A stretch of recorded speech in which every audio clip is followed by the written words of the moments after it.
إذا أعجبك الفيديو لا تنسى الاشتراك في قناة إذاعتنا وتفعيل زر الجرس تشجيعا لنا. شكرا للمتابعة.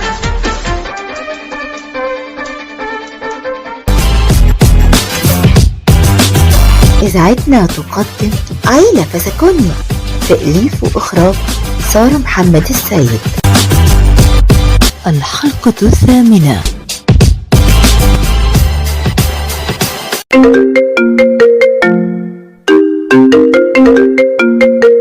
ايوه جرايه يا محروس، انا مش قلتلك ما تتصلش بيا؟ وانا لما احتاجك هتصل بيك. ايوه يا ست هاني، بس النهارده حصل حاجه قلت ان انت لازم تعرفيها. حصل ايه؟ قول بسرعه. الست ملك جات النهارده الفيلا. جات عندكم؟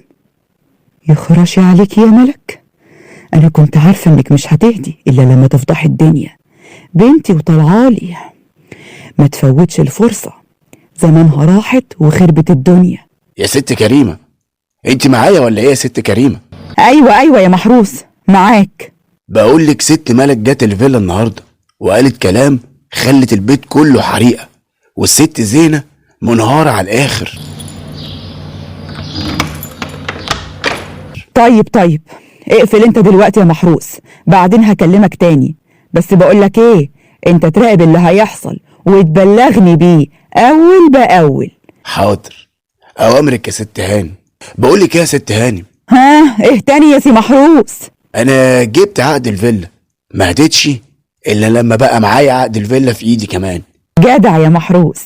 بقولك ايه، لازم تجيبهولي النهارده في اسرع وقت، ولو امكن دلوقتي على طول.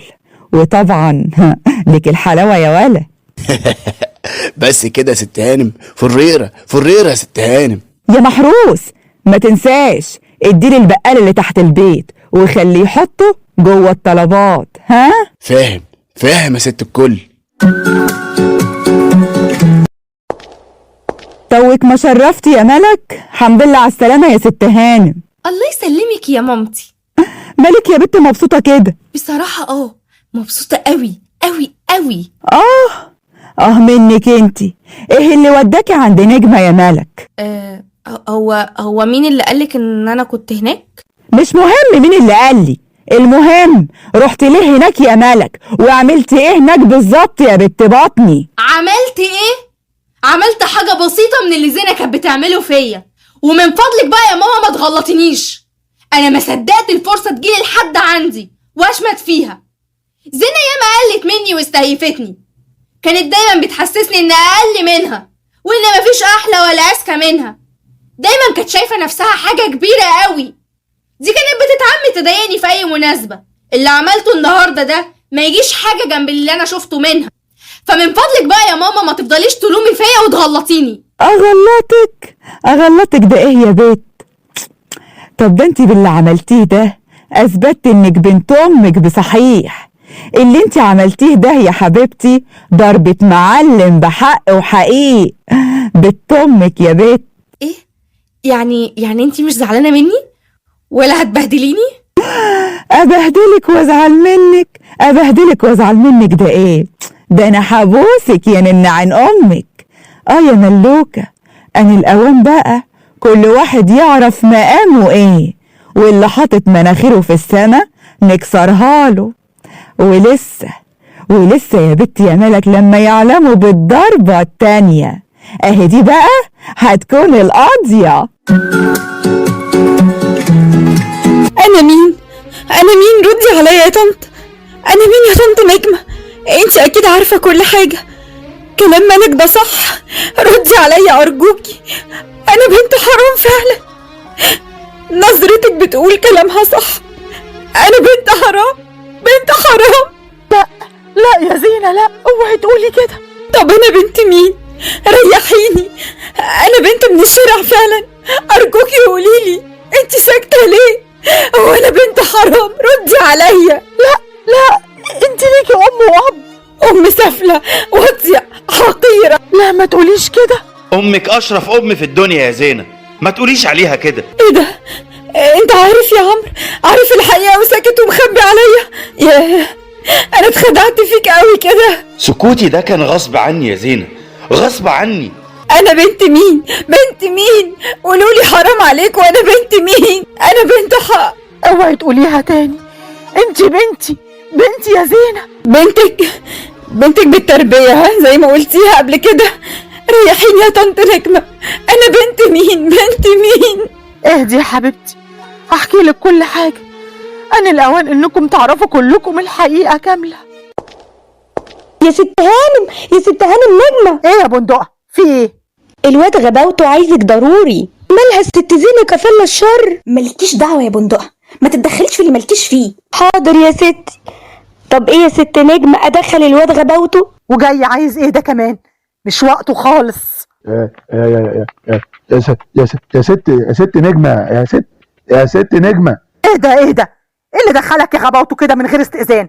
هو في إيه بيحصل النهاردة؟ حقك عليا يا ست نجمة. أصل اللي جايلك فيه ما يستناش. رايحة فين يا زينة؟ سيبيني يا دينا، انا ماليش مكان هنا، ماليش مكان. اهدي كده بس يا زينة، ودقايق وهتفهمي كل حاجة. سيبوني بقى. ما تسيبهاش يا عمرو. زينة، أنا شكلي جيت في وقت مش مناسب يا ست نجمة. قول يلا، عايز إيه يا غباوته؟ الحاج درويش شال يافطة الحاج فراويلة، وحط يافطة باسمه،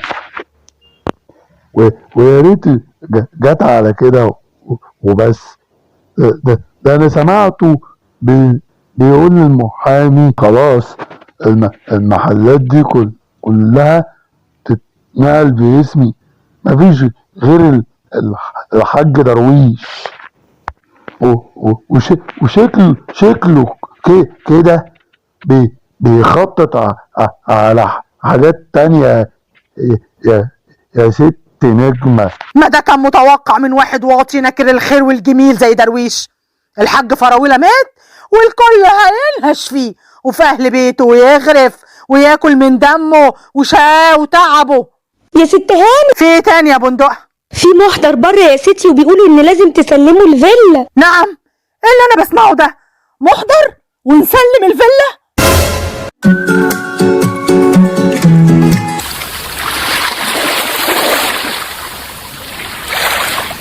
بقى كل سنين عمري دي طلعت كدبة، مجرد كدبة عايشة فيها، وبابا فراويلة مش بابا، وحبه ليا كان تمثيل.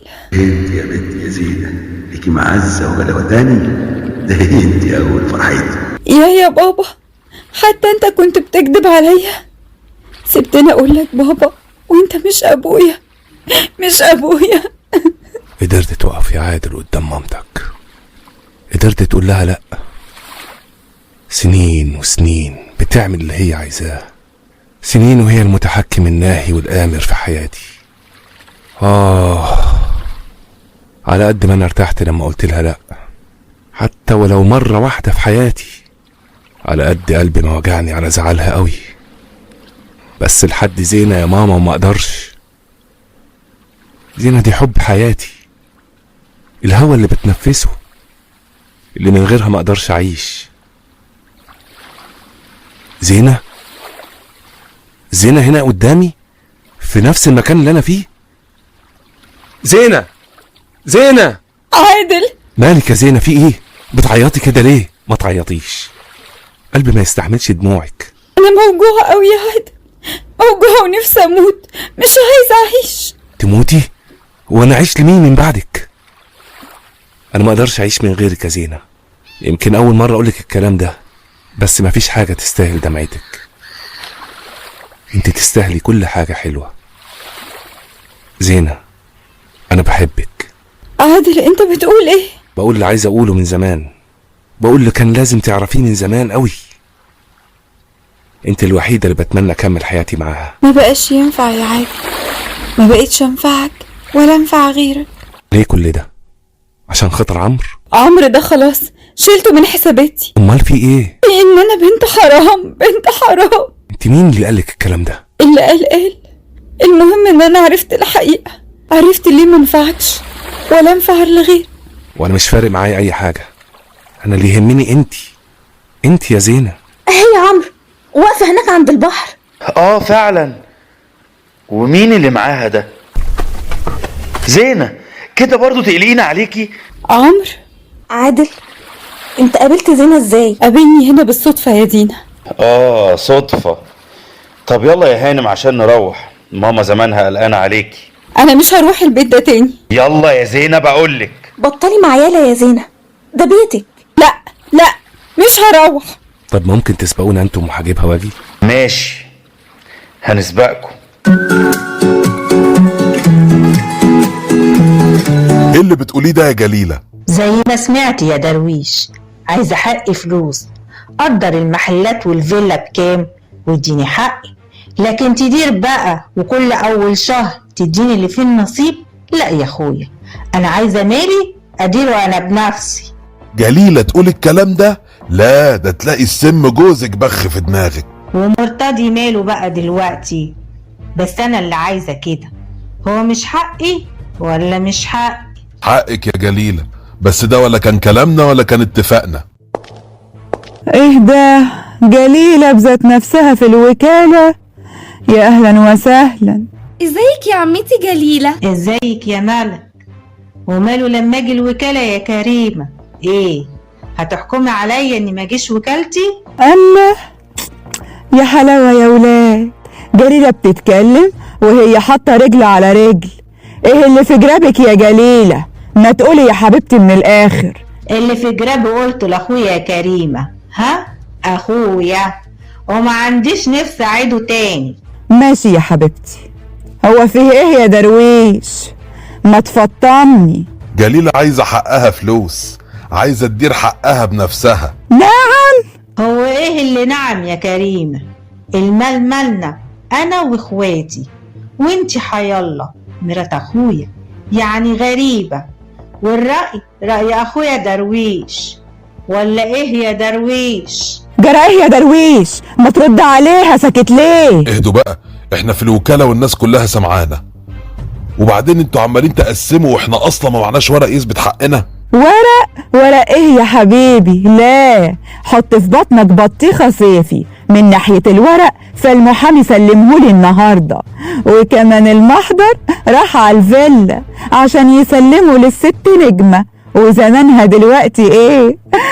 ده حريقة. امال انا كنت جاية ليه؟ لازم كلنا نروح الفيلا دلوقتي على طول. نضرب على الحديد وهو سخن ونطردهم بره. خلاص ما بقاش ليهم حاجة عندنا. نطردهم؟ لا طبعا، ما اتفقناش على كده.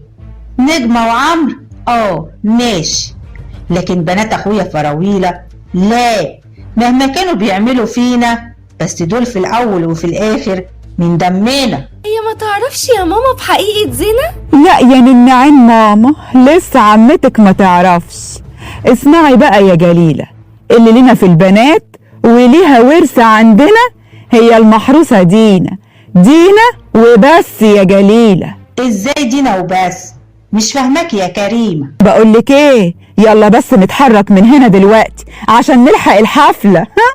حفلة طرد الست نجمة ووقعها على جدور رقبتها، وانا هحكي لك كل حاجة واحنا في الطريق. قدمنا لكم المسلسل الإذاعي عيلة فسكونيا، تأليف وإخراج سارة محمد السيد. الممثلين حسب الظهور: سمر عبد الفتاح في دور كريمة، هشام كرم في دور محروس، منى البغدادي في دور ملك، ولاء عصام في دور زينة، نادية محمود في دور نجمة، أحمد سعيد في دور عمرو، مروة باوف في دور بندقة، محمد يحيى طايل في دور غبوته، هدى أحمد في دور دينا، أدهم السقاف في دور عادل، أحمد المليجي في دور درويش، أشجان صبري في دور جليلة. تترات: سارة محمد. أفيش سيد جاد. مونتاج ومؤثرات صوتية إيشا. إخراج سارة محمد السيد. إنتاج إذاعتنا.